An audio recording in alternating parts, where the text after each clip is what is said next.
how to stop letting good things ruin your life. What if some of the things making your life feel good right now are actually keeping you from the life you want? Think about that for a second. Sometimes the things that feel good in the moment aren't necessarily helping us in the long run. And that's what makes them so difficult to notice. Because when something feels good, we don't usually question it. We think, what's wrong with this? I'm not hurting anyone. I'm just enjoying myself. And maybe that's exactly the problem. All right, let's be real.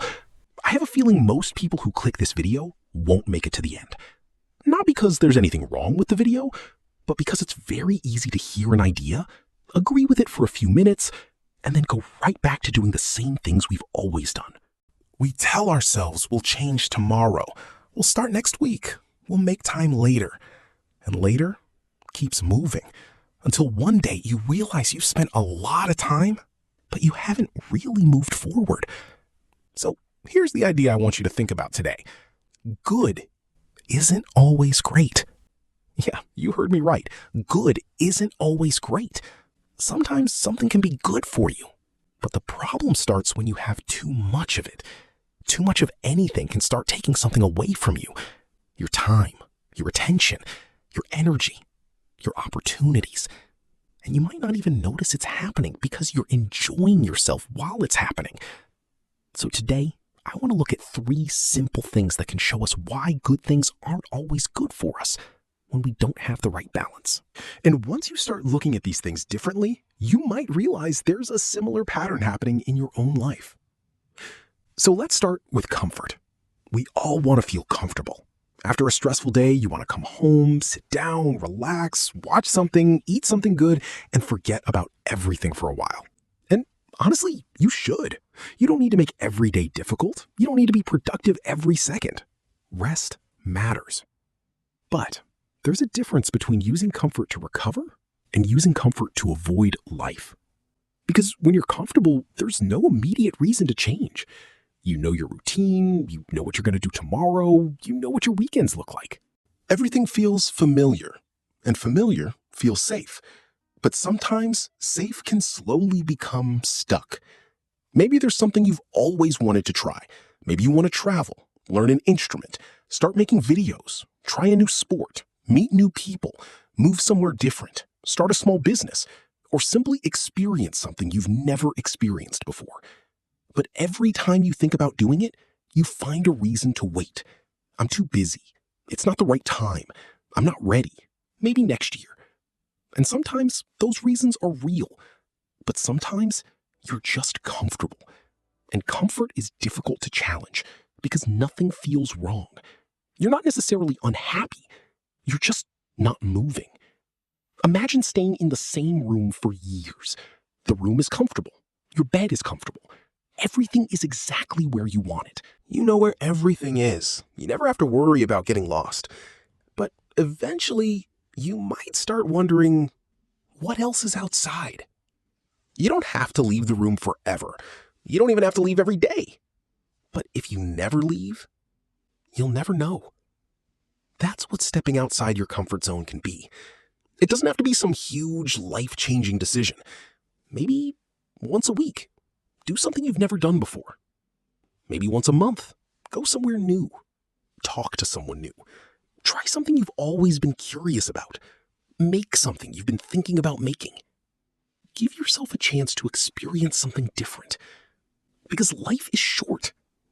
And as you get older, responsibilities can grow. Work, family, bills, relationships, people depending on you. That's just life. So if there's something you've always wanted to experience, don't always assume you'll have more time later. You might, but you might not. Sometimes one small decision outside your comfort zone can introduce you to a new person, a new opportunity, a new skill, or even a completely different direction in your life. And then we have social media. This one can be even harder to notice. Because you can open your phone for one reason and end up somewhere completely different. Maybe you open YouTube to learn how to edit a video. You watch one tutorial. Then you see another interesting video. You click it, then another, and suddenly 30 minutes have passed. Maybe an hour? Maybe 2. And you don't even remember what you originally picked up your phone for. That's the strange thing about scrolling. You don't usually make a conscious decision to waste 2 hours. You just keep making tiny decisions. One more video. One more scroll. Let me check this. Okay, just one more. And eventually it becomes automatic. You're waiting for the bus, you reach for your phone. You're bored for 10 seconds, you reach for your phone. You wake up, you reach for your phone. You're eating, you reach for your phone. And sometimes you don't even want to use it. Your hand just knows what to do. So ask yourself a simple question next time you open an app. Do I actually want to be here right now? Or did I just open this because I'm used to it? That's a very different question. And you don't necessarily have to delete every app. You can set a time limit. You can move the apps away from your home screen. You can turn your screen grayscale. You can decide that you'll only scroll after you've finished something important. Maybe you give yourself 30 minutes, maybe an hour, and then you stop. Because the goal isn't to hate social media. The goal is to control your attention.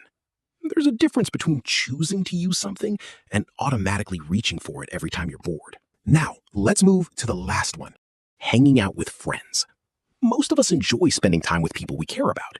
You talk, you laugh, you eat, you go somewhere, you make memories, and those memories can become some of the best parts of your life. But imagine you have something important you want to accomplish. Maybe you have an assignment, a project, a business idea, a YouTube channel you want to start, a skill you want to learn, something you've been saying you're going to work on for months. But every time you have free time, someone asks you to go out, and you go. Then another invitation comes. You go again. Then the weekend arrives. You go out again. And eventually you look at your life and think, why haven't I made any progress? The answer might not be that you're lazy. You might simply not have protected any time for yourself, because your goals need time too. You can't say you want to build something and then give every free hour to something else. There's also the money side of it. Going out might not feel expensive. $10 here, $20 there, a meal, a coffee, a ride, a movie, another meal. Each decision feels small, but small amounts repeated over months can become a lot. And maybe that money could have gone towards something that matters more to you. Maybe equipment, a course, a trip, a business idea, savings, something that moves you forward. But again, I'm not telling you to stop seeing your friends. That's not the point. You need relationships. You need people. You need fun. The point is to make sure your social life doesn't completely replace your personal life. Give yourself some time. Maybe spend an evening with your friends, another evening with your family, another with someone you love. And keep some time for yourself. Time where you can learn, create, think, work, or just be alone. Because if every free moment is filled with someone else's plans, when do you get to build your own? If this helps you, give the video a like to prove that you're really serious about yourself. And subscribe. We've got more on the way. And as always, stay focused.